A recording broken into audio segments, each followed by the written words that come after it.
in after Pickwick Papers, when Dickens started writing Oliver Twist, Cruikshank was the illustrator for Oliver Twist. Okay, next illustration, just so I know where this is his most enduring illustrator. Cruikshank, Hablot Browne was Dickens's illustrator for 23 years. He illustrated most of Dickens's novels. This is a picture of him done by himself in much later life. But when he began, Dickens was 24 when he started Pickwick Papers, and Hablot Browne was probably 20. He was an unknown. So was Dickens, almost an unknown. And Hablot Browne decided that since Dickens had taken a kind of pseudonym, Boz, Pickwick Papers was published by Boz, B-O-Z, he thought he'd take the name Phiz, P-H-I-Z, indicating that Boz and Phiz went together. Well, Cruikshank had illustrated a wide range of fiction. This is John Leech, by the way. John Leech was a very famous illustrator. And later on, this is in 1843, so it's some years after Pickwick, Leech was commissioned by Dickens to illustrate The Christmas Carol. And he provided 5 illustrations for The Christmas Carol. I think we put one of them up here. They became very famous. They were usually colored. This is one of the most famous, Scrooge's visitor, the third visitor. Of course, if you count Jacob Marley as the first, and then the Ghost of Christmas Past, this is the Ghost of Christmas Present. And you see him in his marvelous green fur-lined robe, lifting his torch above Scrooge, who is, of course, very intimidated by this fantastic figure who is surrounded by food and drink and a blazing fire and all of the things that, of course, Scrooge was denying not only himself, but his family. So these 5 illustrations were the most famous ones that Leech did for The Christmas Carol. And he was expensive. I guess Dickens didn't use them again after that, but they are quite wonderful illustrations. They're very enduring. They have influenced every illustrator since. If you go to any illustrated book of The Christmas Carol done by modern authors, the Ghost of Christmas Present will always have that green robe with the fur lining and the bare chest and the holly wreath in the head and the torch held above his head. It simply epitomized the Ghost of Christmas Present. Okay, now getting back to George Cruikshank for the moment. He is the illustrator of the sketches by Boz. He had already illustrated a large range of fiction and had produced exceptionally good illustrations of the great 18th century novels. The most famous of his books was the illustrations for Robinson Crusoe. They're wonderful. He liked to describe states of adversity. And these qualities were seen when Cruikshank got the contract to do the illustrations for Oliver Twist. If any single illustration have secured immortality for George Cruikshank, it's his etching from Oliver Twist of Fagin in the condemned cell. It's a simple image, a single seated figure against a background covered with cross-hatching and a somewhat stippled effect. Cruikshank produced his best designs when he was given the opportunity to illustrate loneliness. He was himself a strange and haunted man, Cruikshank. He was a bit of an alcoholic in his early years, then became a fanatic temperance advocate, and he just was a difficult, lonely, unfriendly kind of person, although he illustrated Oliver Twist. He loved the part of Fagin. In this drawing, we see that Fagin is sort of holding himself together, and he's crouching on his bed in an almost fetus-like posture. You see his legs are shackled, they're held together, and his arms are clutched close to his body. And yet he seems an energetic figure. in spite of his incarceration. It's a wonderful, wonderful illustration. The window, the loneliness of Fagin in his prison cell. And you can see at the bottom the signature, George Cruikshank. Another of Cruikshank's illustrations for Oliver Twist became another of the most famous illustrations of 19th century novels. Oliver Twist asking for more. And you see him here with his bowl, holding it up. He's at the center. He's in a posture somewhat of supplication, slightly bent at the knees, holding out his bowl and spoon, his arms crooked, and he's facing the workhouse master. And behind him are these bunched heads of the other boys, and they're quite wonderful. All of them are looking at Oliver, and there are lots and lots of illustrations of Oliver in the Oliver Twist book, and they show how his designs help the narrative to go on. They show Oliver's story of exclusion and inclusion. Again, Cruikshank's line is delicate and precise, but often restless. And it's Oliver Twist is really a story of the battle between light and dark. And you see here the light and dark of the background, the shadows behind the boys, and the connecting link, Oliver, a lonely figure, one against the world. Well, it's too bad Dickens and Cruikshank eventually fell out, mostly over Cruikshank's teetotalism. Dickens took it quite personally because he loved a good drink. He was certainly not an alcoholic, but he always had a glass of wine or a glass of port. And Cruikshank became one of those people who can't let other people alone. And eventually they fell out. And he illustrated no more of Dickens's works, which is really kind of tragedy. After Dickens's death, Cruikshank insisted that Oliver Twist was his work, that it had come out of his brain, and that his description of how Fagin was in the condemned cell, he claimed that was his idea. But everything we know about how Dickens worked with his illustrators argues against that. And in his later years, Cruikshank really became somewhat deluded. They had begun as friends, they drifted asunder, and finally they were in mortal opposition. And it's kind of sad because now Dickens was rich and famous and Cruikshank became poor and forgotten.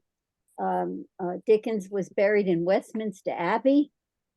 It would have been incredible to think of that when in 1836, Pickwick, this unknown author, was working with Robert Seymour. On the day after Dickens's death, Cruikshank was quoted as saying to somebody, "I so hated the fellow," which is kind of a sad ending of what was at one time a wonderful collaboration. All of Dickens's later novels, almost to the end, with one exception, which I'll talk about, or a couple of exceptions, were illustrated by Phiz. And they were all serially published in parts. Every month you got a part. And they were usually 38 pages of text and 2 or more full-page pictures. And there was always a cover. The cover was very important. The cover summarized the plot and the themes. Here's the cover of Pickwick Papers. This was done by Seymour. It's actually a very misleading cover because Seymour thought that he was doing a book of sketches of hunting life. So you see Pickwick falling asleep in his boat fishing. You see the hunter at the top and all kinds of the paraphernalia of hunting. But it was the book cover for Pickwick. Another one, later one, which we have put up, is Dombey and Son. This is now published by Charles Dickens. He's now taking, not yet in, he's published by Charles Dickens. He's taking his own name. And what the book cover did would be illustrate all kinds of little scenes from the book. And people pored over them. But Dickens was always adamant, we must never give away the plot with these pictures. But for example, in the center of the Dombey and Son, there's a ledger because Dombey is a businessman. So the covers were very important. The illustrations visualized scenes. They gave visual embodiment to the characters. And eventually a whole industry grew up of making porcelain figures of the characters in Dickens's novel. And I've given you here, this is my collection of my porcelain figures from Pickwick. And you see Pickwick, Mrs. Bardell, this is Sam Weller, the fat boy, Pickwick, and Pickwick. They were very different, but they came out of the illustrations that the artist did for the book. And people's recollection of these characters became fixed into concrete by these illustrations, which they studied with great interest when they were reading the book. And they often helped readers cope with the novel, doled out in portions in intervals of as much as a month. It's a little like what we get nowadays in streaming on television. Although we can stream, we can keep going if we want to, if you have the right subscription. They were also in Dickens's novels an enormous number of characters. There were 300 characters in Pickwick alone. And so the illustrations helped there too, to keep in the minds of the readers what these people look like. Overall, in all of Dickens's novels, there are over 900 illustrations of his novels. And he had close relationships with many of the artists who worked with him. And I think he was interested in the illustrations because he himself had a remarkably visual imagination.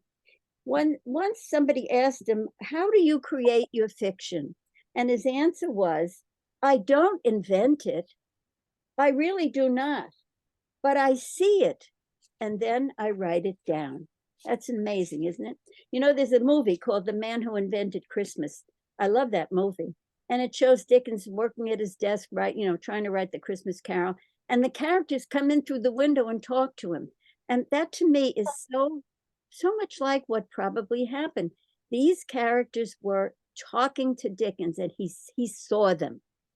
Well, his first illustrated novel was The Pickwick Papers, which was mostly done by Phiz. Dickens had been engaged to provide text for a book of sporting illustrations, which were to be done by the well-known artist Robert Seymour. This brief involvement with Dickens was a very unhappy one for Seymour. From the start, there was a serious mismatch between Dickens, and Seymour's conception of the work. Seymour thought he was doing sporting illustrations, but Dickens was not a sporting man. He was an urban man. He was a London man. And instead of following Seymour's lead, he once wrote, "I would like to take my own way." Well, he was the unknown 23-year-old writer, supposed to be doing text for illustrations by the well-known artist Seymour. But he didn't want to be subordinate to anybody. And when they began the work on Pickwick, each believed himself in charge. Things came to a head in the second number when Dickens rejected one of Seymour's drawings. And while they were working on the second number, Seymour went home one day into his back garden and shot himself to death. It's a violent form of resignation, is it not? The coroner's inquest called the cause of death temporary insanity. Seymour's widow always claimed that it was her husband who had originated the idea of Pickwick, and she sued Dickens for 30 years afterwards, always unsuccessfully, because it simply wasn't so. But as one critic put it, well, it's easy enough to draw Pickwick. The problem is to write it. And of course, it's almost 800 pages long. The publishers quickly hired a new illustrator, Buss, who had trouble with etching. You had to etch the drawing first. And they finally replaced him with Hablot Browne, another young man who took the name Phiz, as I mentioned, to fit neatly with Boz. And Browne's plates later became famous in their own right. But he was a very self-effacing man. He immediately subordinated himself to Dickens, and later he illustrated 10 of Dickens's 15 novels. That's quite a bit. He contributed almost 500 plates. He did title page vignettes. He did frontispieces and cover designs. And they had a largely placid relationship, a change from that of Cruikshank and Seymour. Their association lasted 23 years.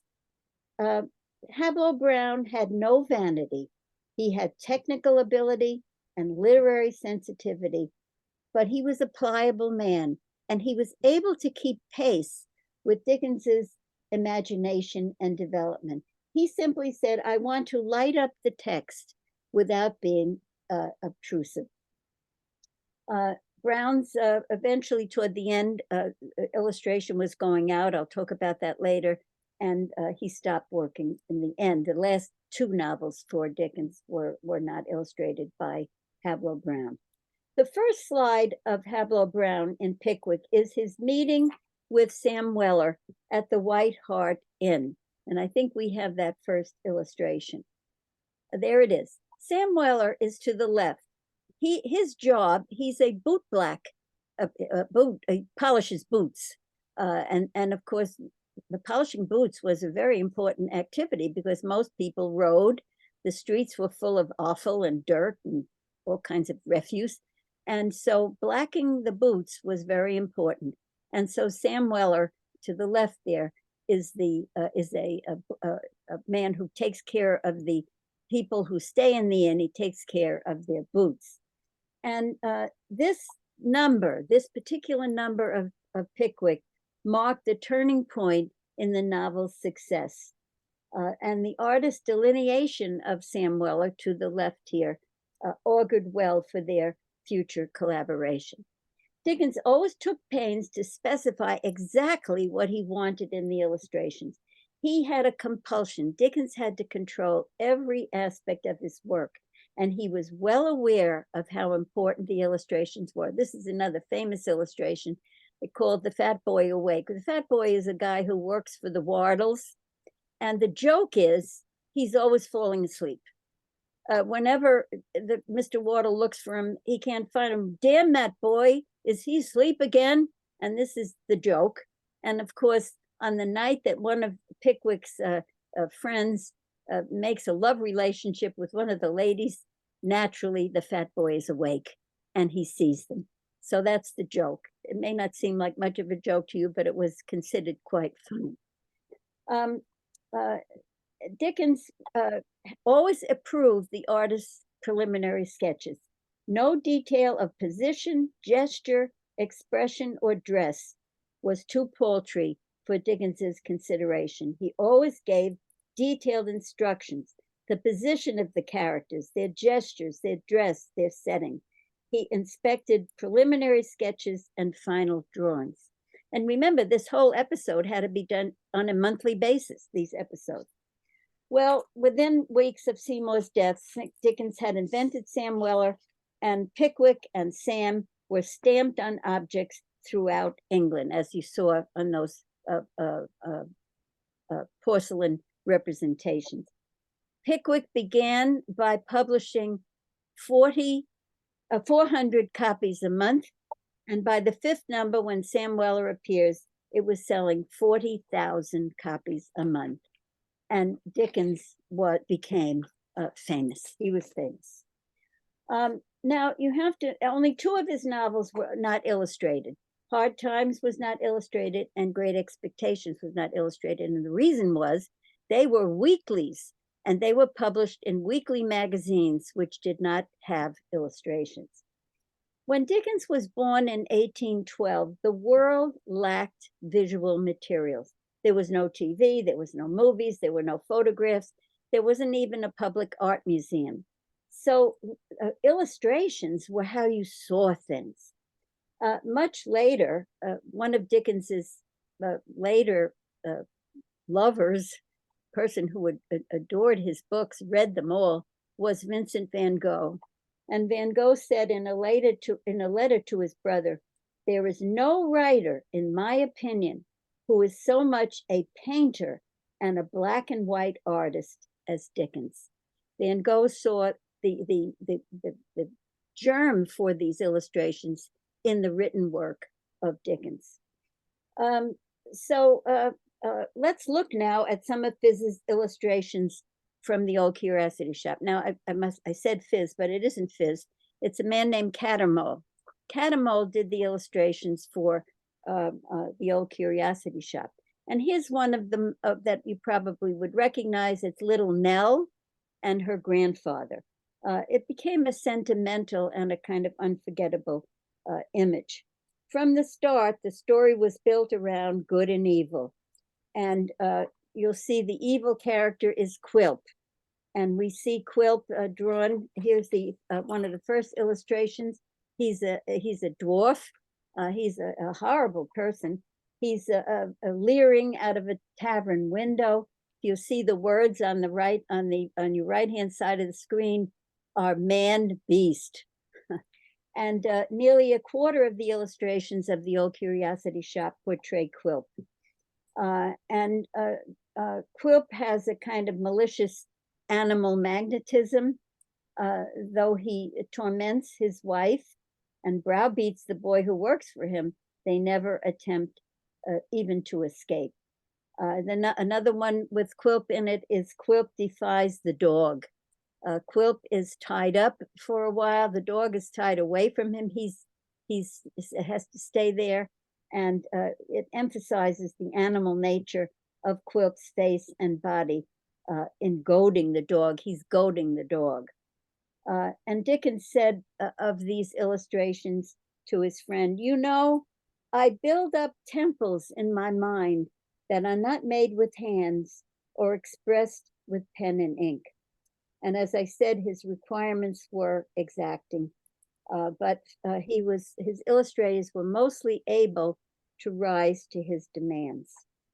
Now, so that's the period of time when illustration flourished. And it flourishes from about 1812, when Dickens is born, till about 1870, when Dickens dies. There are people who have illustrated novels after 1870. Trollope's novels were illustrated, but illustration was going out. And so as the publication of Pickwick Papers in 1836 marked the rise of illustrated popular fiction in England, Dickens's death in 1870 heralded its gradual decline. Now, why was that? Well, in 1870, the world was deluged with graphic materials. And eventually, illustrations began to lose their uniqueness. There was also rising labor costs and competition. Movies were coming in, television was coming in. Really, after the death of Dickens and the few novelists who wrote after him who continued the tradition, rarely were novels illustrated. In fact, artists who did illustration, like N.C. Wyeth. N.C. Wyeth was a great illustrator, a very original artist, but no one appreciated him as an artist because he did illustrations for books. He illustrated King Arthur. You may have seen some of his illustrations. Norman Rockwell did illustrations, but then people didn't think of these people as great artists because they were using their talent in ways that seemed somehow beneath them. Henry James didn't like illustrated books. None of his novels were illustrated. He said illustrations were at best, quote, a perpetual nudging of the elbow, which interrupts the story. And in fact, after this period of time, the only books that are illustrated regularly, fiction, are books for children. Isn't that interesting? And in fact, when I was putting together my illustrated reading of The Christmas Carol, and I do have almost 300 illustrations, and all the illustrations are from children's versions of The Christmas Carol. My husband and I used to collect the books. Every Christmas we'd go to the bookstore and there'd be a new children's edition of The Christmas Carol. And it's those illustrations, and they're all based on the text of the book. They all were for children. When the original Christmas Carol, the one done by John Leech that I mentioned earlier and showed you the illustration by Leech, that was a book for adults. Dickens didn't think he was writing the Christmas Carol for children. He thought he was writing it for adults. It was a story of transformation, of the transformation of a man through his uh, uh, visits from spirits, from the past and from the present and from the future. But Dickens never thought of it as a children's work, never. But since then, all editions of the Christmas Carol that come out are children's versions. So that's just a very contemporary thought. In fact, contemporary art historians look down on the early Dickens illustrations, calling them rubbish or inconsequential. In fact, between 1916 and 1937, there were no editions of Dickens' collected novels that appeared with original illustrations. They simply didn't do it. They said, we don't need this anymore. But what was interesting, what continued the illustrations? What continued them in a kind of collective mentality?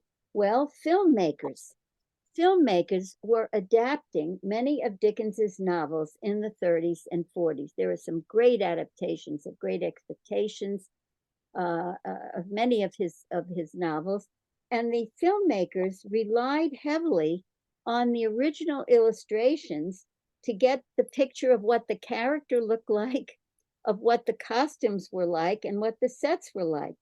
So the cinema and television were parts of keeping the illustrations alive. And interestingly enough, the techniques of cinema and television were anticipated by Dickens. So there was the kind of coming together of those two artistic ways of looking at the world that kept these illustrations alive.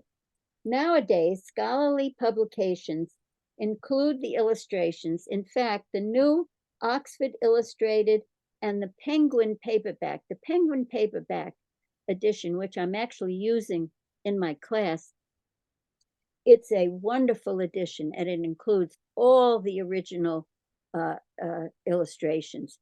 And most very good modern paperbacks do include the illustrations. And when we see these illustrations, we recognize Pickwick, we recognize Fagin, we recognize Scrooge, if we no longer remember the names of the artists who portrayed them.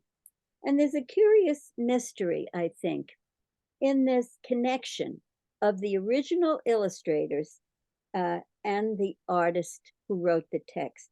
They cannot be divorced. They were created with him. He created them with the illustrator. He prompted them.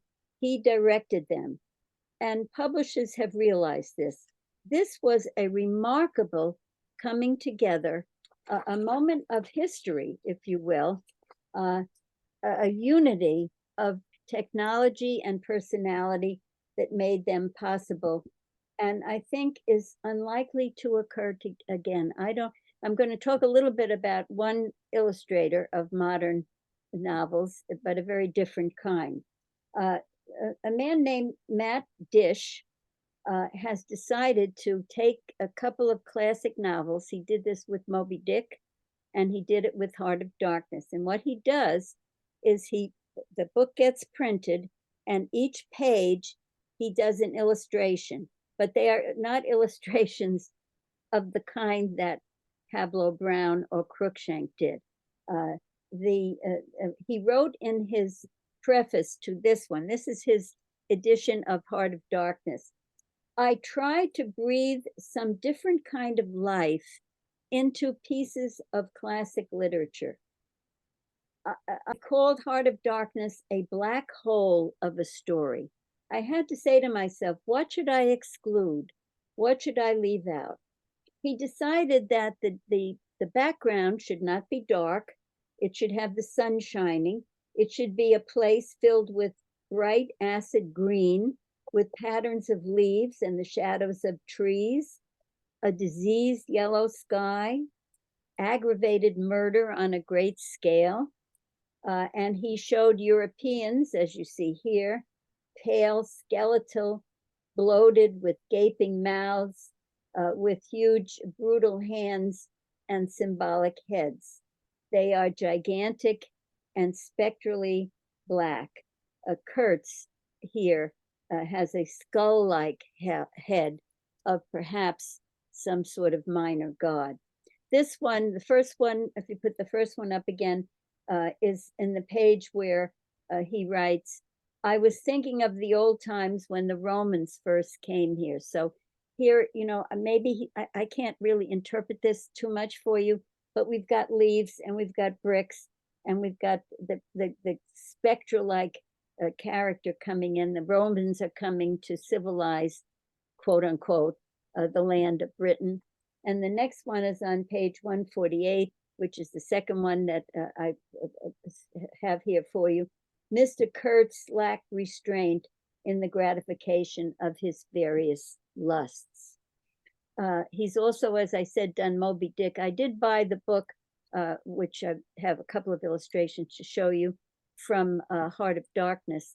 But Moby Dick is quite expensive because, first of all, the book is quite big and he's illustrating every page, but it's really quite wonderful. At any rate, one of the interesting things is that these illustrations have given birth to our understanding of the characters. And I think we have a few pictures of the characters here. This is Mrs. Bardolph from Pickwick. This is a very famous illustration. Of course, this is the moment that is going to propel Pickwick into a breach of promise suit and eventually into the Fleet prison. Pickwick was a novel that developed segmentally. He was finding his way. I don't know that he even thought of it as a novel at the beginning, but as he brought Pickwick on his adventures and he met people and he brought them along, and this was right almost in the middle of the book, Mrs. Bardolph, Pickwick is asking Mrs. Bardolph what was for him a very innocent question. Would it be cheaper for me to keep two than one? She's his landlady. Well, he's talking about taking Sam Weller on as his manservant. She thinks he's asking, does he want to marry her? And she faints in delight, of course, somewhat false delight, into his arm. That's her little boy kicking Pickwick. And these are Pickwick's three friends who are going to prove to be very devastating witnesses against him in one of the most famous trials of the 19th century, the Bardolph versus Pickwick breach of promise trial. And this illustration, of course, says it all. This is exactly what happened. And even down to the clothing that people have on, the posture, the little boy who thinks something's happening to his mother. And it's Mrs. Bardolph faints in Mr. Pickwick's arms. And I think the next one we have is, this is some of the illustrations for the Old Curiosity Shop were done by an artist named Cattermole. And you'll see right away why he isn't as good an artist as Phiz, as Hablot Browne. It's too crowded. There's too much in it. It's almost hard to see what's going on. And of course, it's little Nell and her grandfather, and Quilp is coming in through the door, but it just isn't of the quality of Phiz's illustrations, I think. And the next is another one that Cattermole did, although in this one, Dickens was very, very definite that little Nell should be the only figure in the illustration. And this is little Nell dying. This was the event that was, again, Old Curiosity Shop probably sold 100,000 copies for each issue. And they used to take the issues across by steamer to America. Americans were reading these books too, of course. And people were standing on the shore, screaming, waiting for the next installment. Did little Nell die, or will she live? And Dickens was very, very clear with the artist that he wanted her death to appear serene and happy insofar as such a death could be. So that's this illustration. But you notice it's not got the nervousness of Hablot Browne's lines. It's much more composed. And I think we have another one. This one, of course, is from John Leech, one of the original ones in the Christmas Carol. And again, it's a wonderful illustration. It's Fezziwig's ball. It's the moment when Scrooge is brought back to his past. And of course, he's a terrible employer with Bob Cratchit.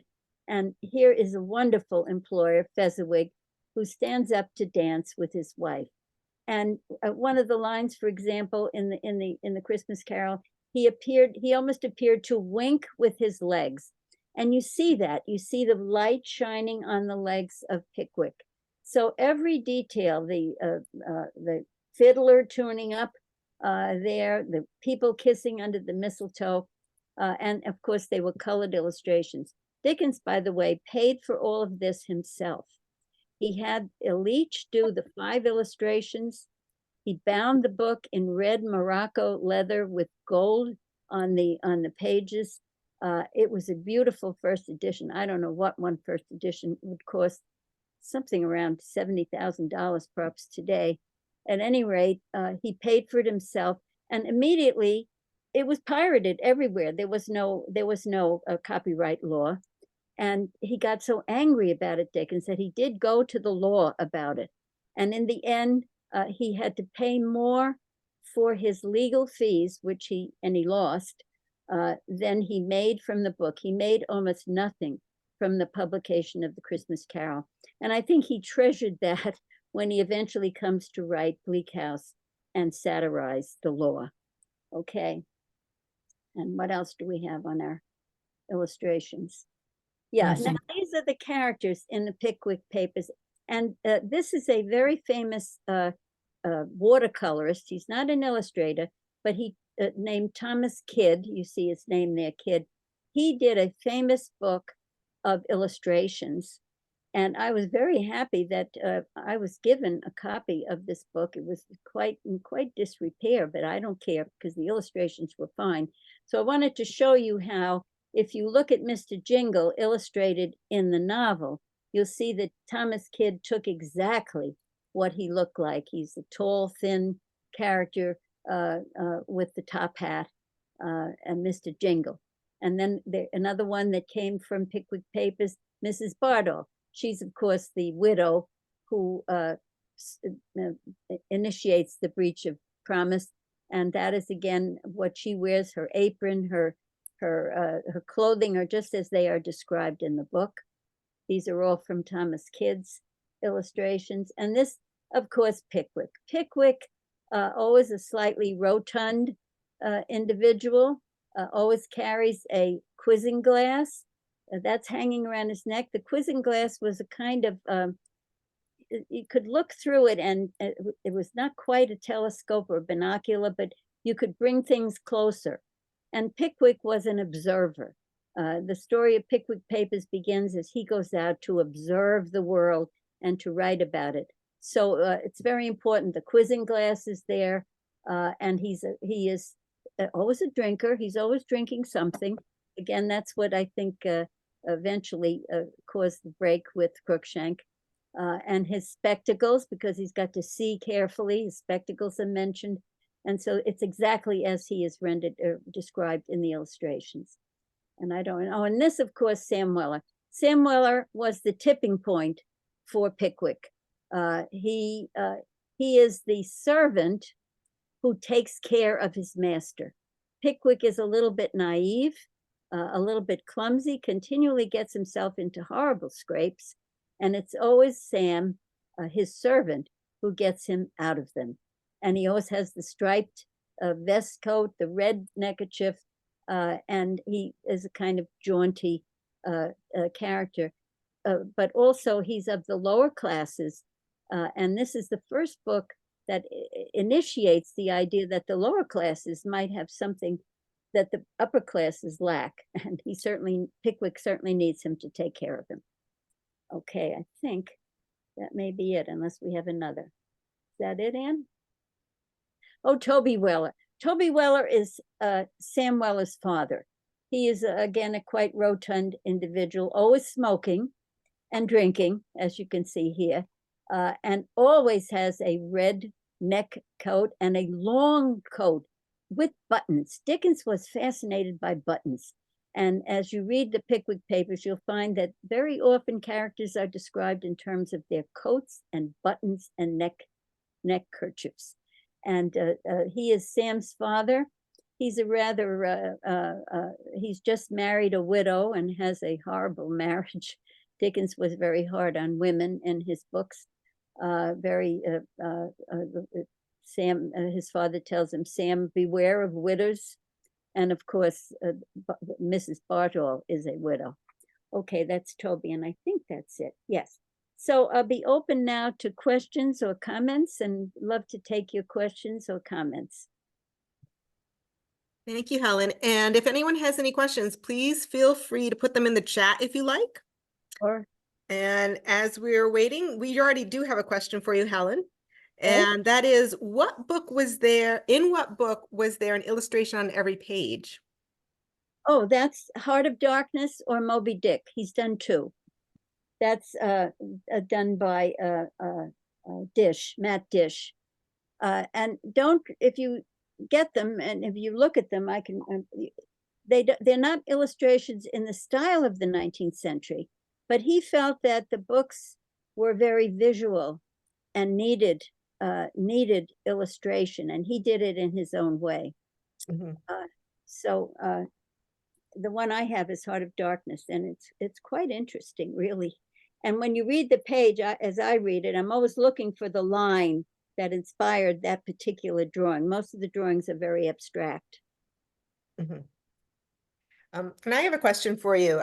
We saw illustrations that were in color and others that were black and white. Was this a reflection of the medium used to create the art, or was it more of a reflection of where the art was going to appear? Well, they were always done in the books. They're always done in black and white. The only colored illustrations that appeared in the books are those in the Christmas Carol, which is why it was so expensive for Dickens to get to purchase, to get John Leech to do them. I showed you one from Oliver Twist that was colored, but that's colored later on. The original illustration of Oliver asking for more is black and white. They were etched first. And I wish I had an art historian here to help me, but etching is a particularly difficult technique, and not every artist knows how to etch. And when Seymour committed suicide and they hired R.W. Buss was a very good illustrator, but he didn't really know a lot about etching. And so when he did his etching, and it involves making lines into metal, they were blurry looking.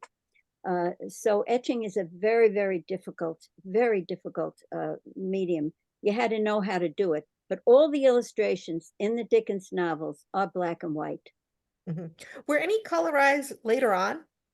Like as reprints came out, for instance? Well, of course, no, I don't think so. Yeah.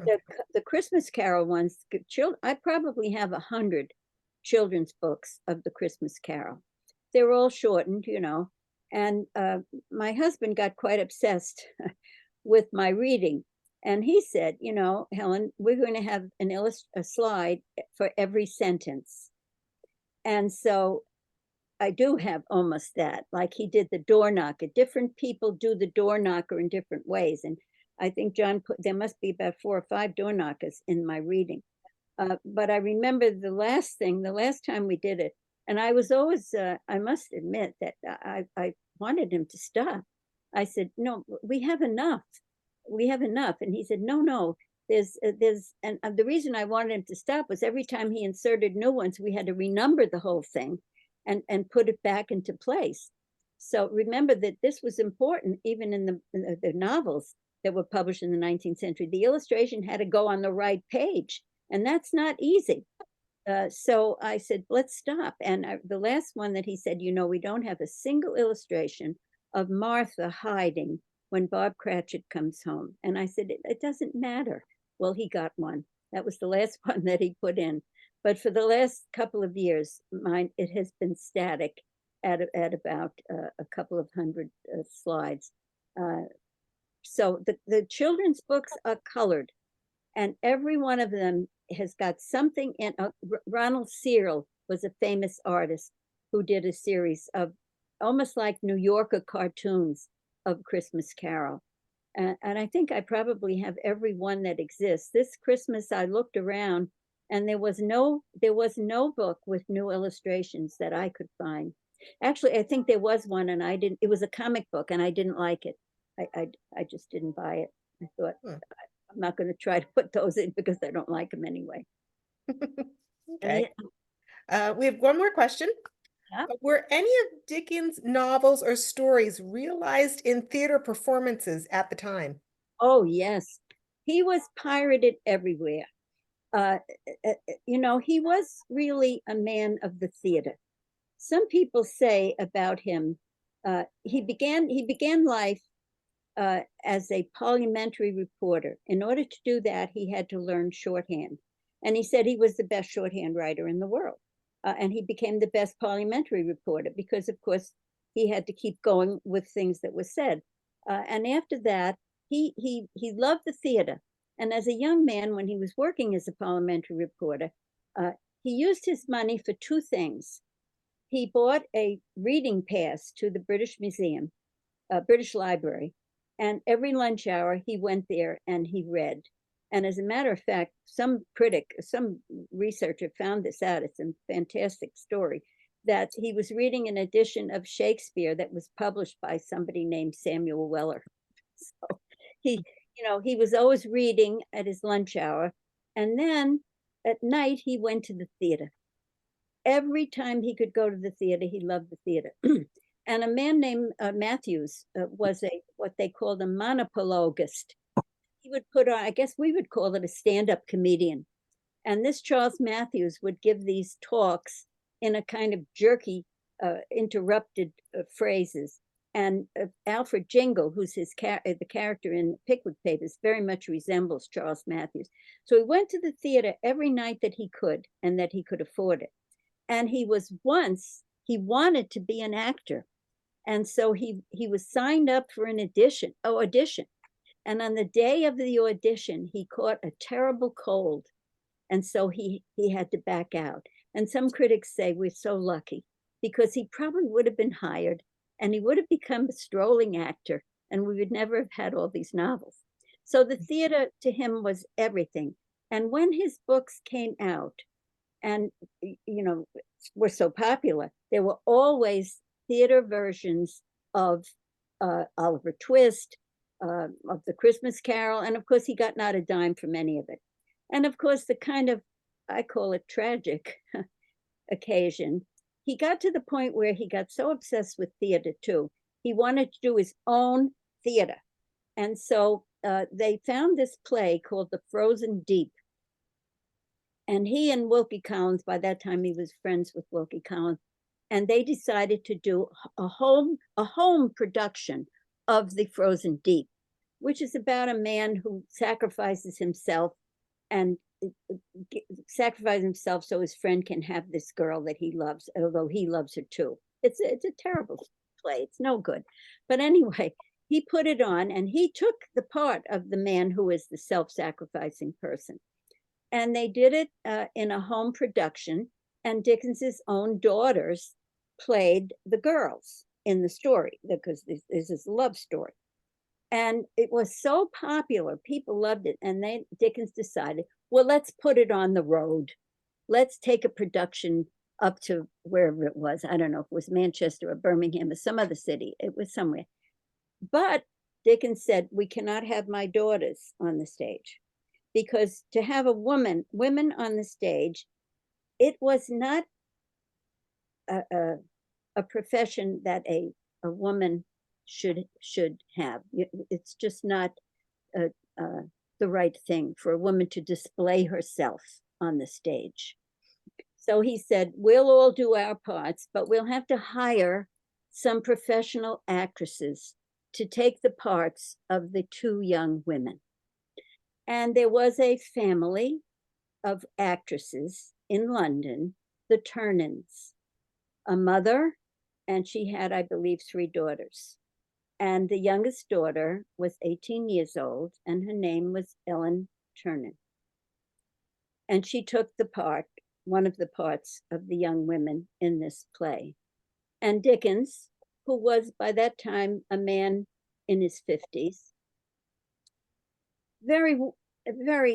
he worked terribly hard. By that time, he and his wife had 10 children.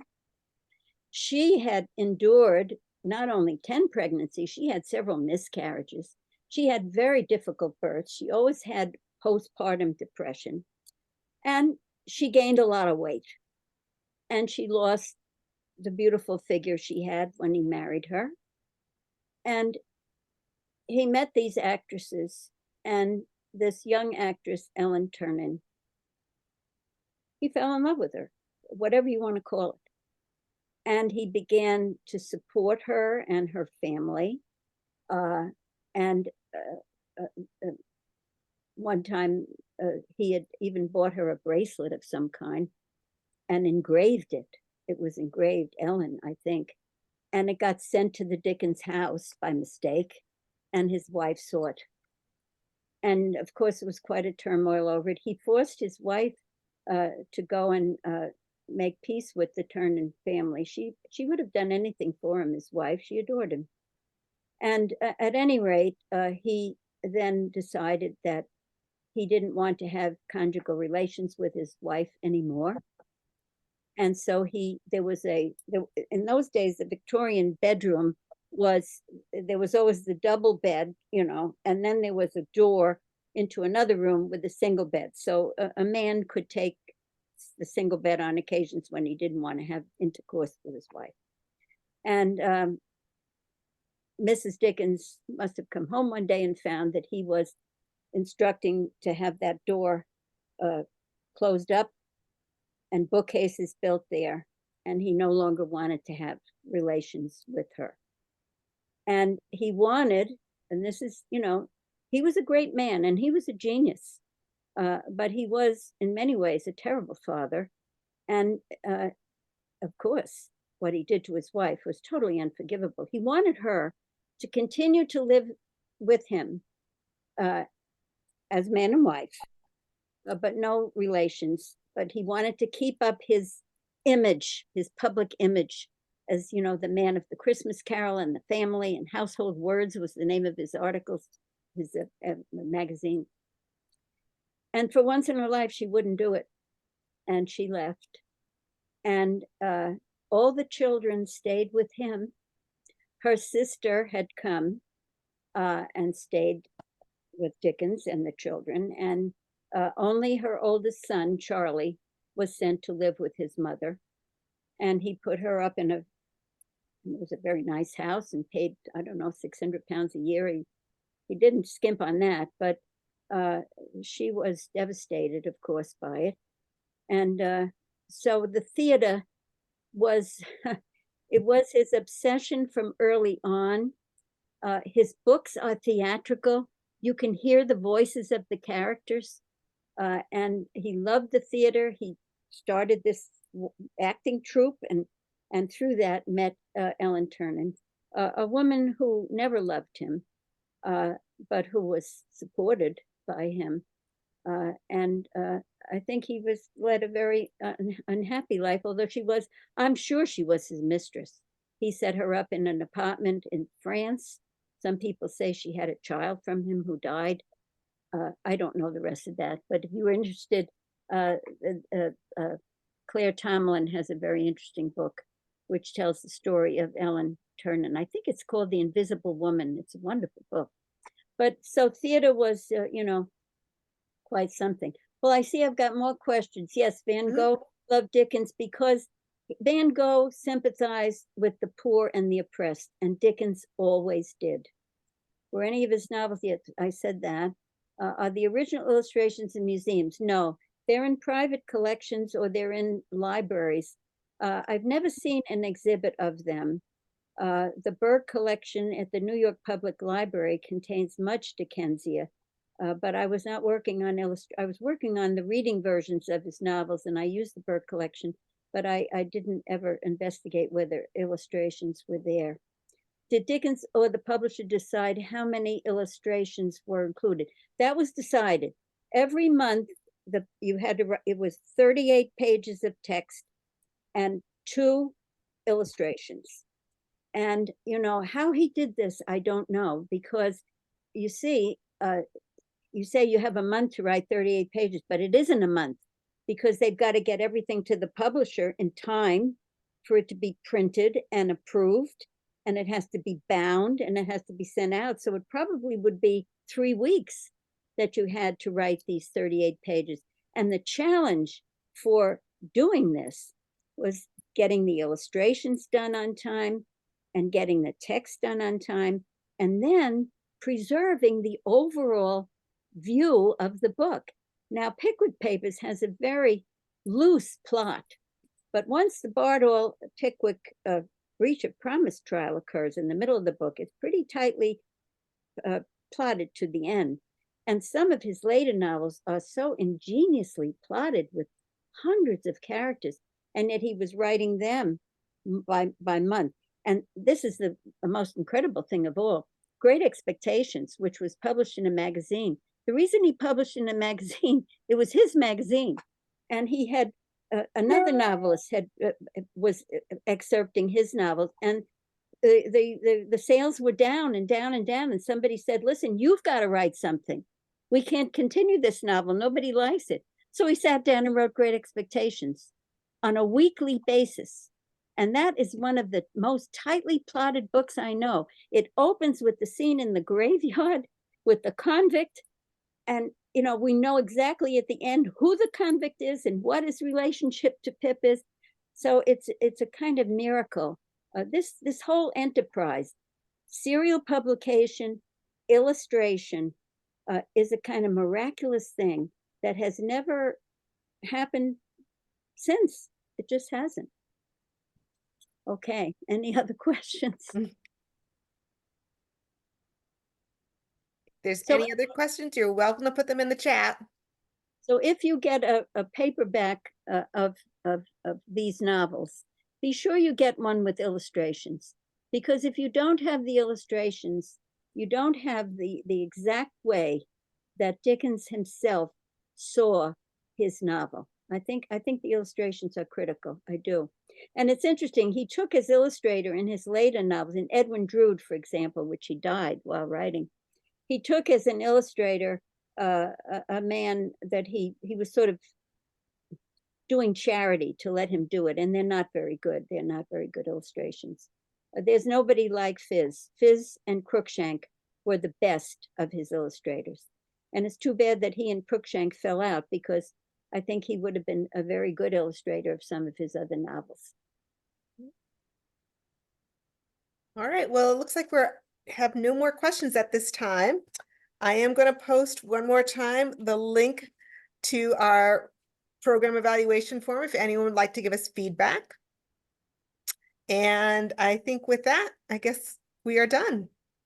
Okay, well, it's been nice sharing these thoughts with you. We've gone a little far afield, but I hope it'll encourage you to pick a novel that's illustrated and read it with these thoughts in mind of how incredible, what a miracle it was to put this together. Thank you.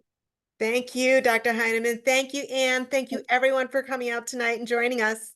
Thank you, Anne, for helping me with the illustrations. I should say that she is a marvel at finding them for me and getting them up at the right moment. So thank you, Anne. Oh, great job, Anne. Thank you. Bye. Good night. Yeah, thank you. Thank you very very well. much. you. Thank you very much. Thank you, Dr. Heineman. Night. Thank you. Thank you all. Have a good night. Thank you.